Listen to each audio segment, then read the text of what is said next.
lover, welcome back to my channel. Jadi di channel ini saya akan coba mendokumentasikan aktivitas saya khususnya di dunia tanaman hias.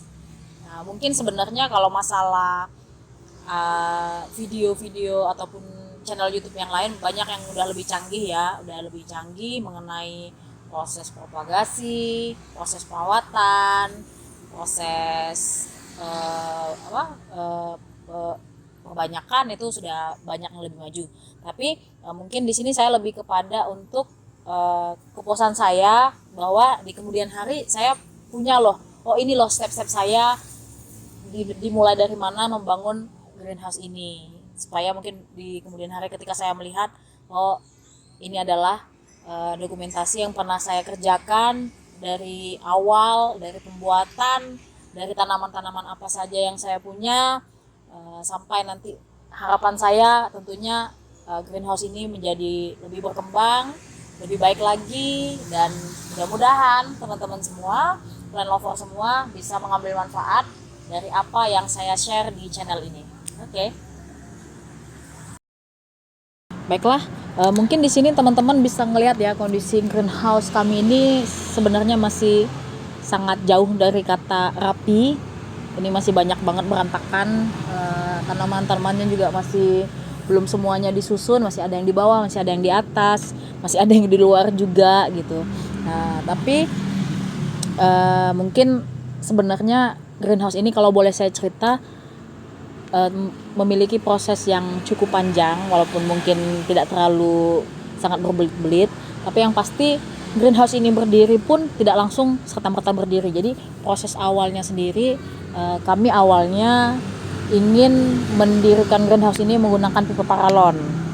Karena pertimbangan sesuatu dan lain hal, kita waktu itu kita berpikir bahwa dengan menggunakan pipa paralon itu lebih mudah, lebih gampang gitu kan, dan perkiraan kita juga mungkin dengan menggunakan pipa paralon itu lebih kuat. Nah, ternyata setelah kita dirikan sampai jadi, nanti saya share foto dia sudah berdiri juga greenhouse-nya.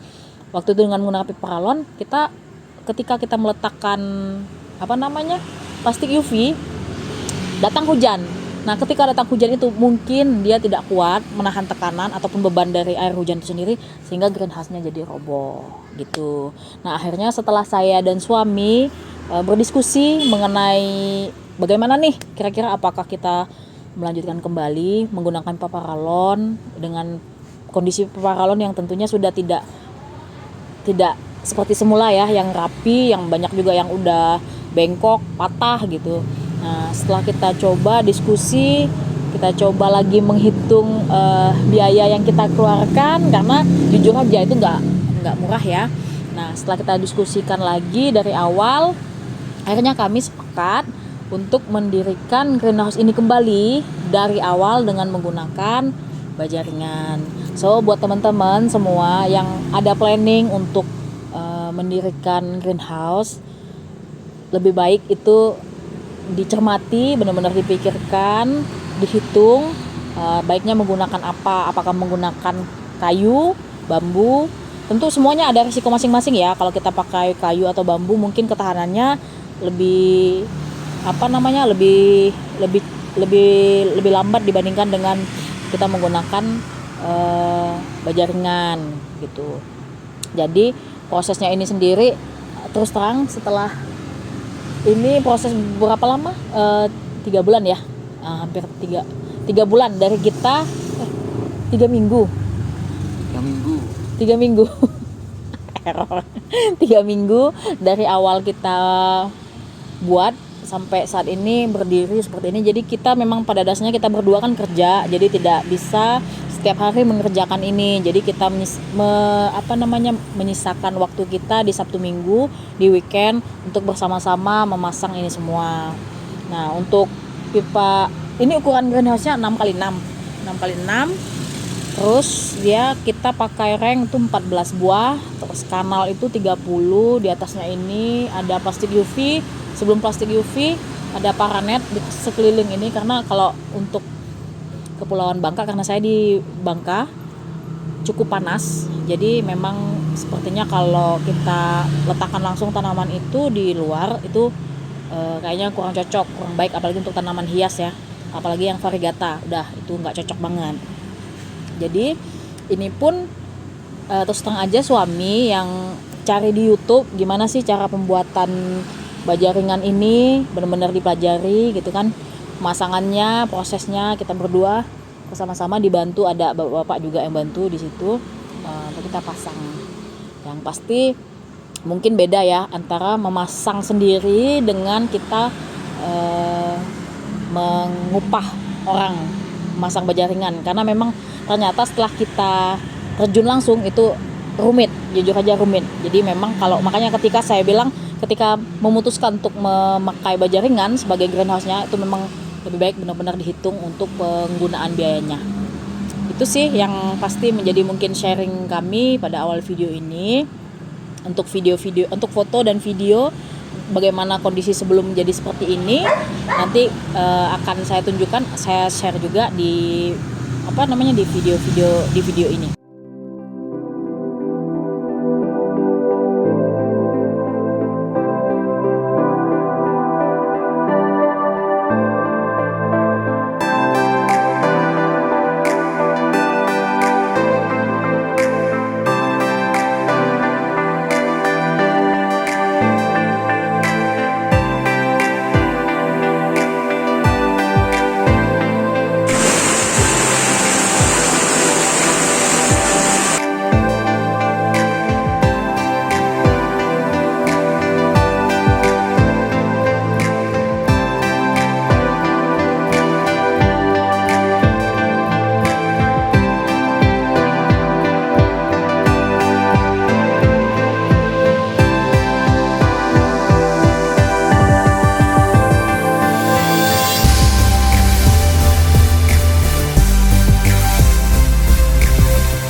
Oke, jadi kan teman-teman sudah lihat ya video-video dan foto-foto yang saya share itu mungkin bisa jadi pelajaran untuk kita semua. Mudah-mudahan channel ini kedepannya bisa bermanfaat buat bagi kita semua. Dukung terus di channel kami. See you next video and bye-bye.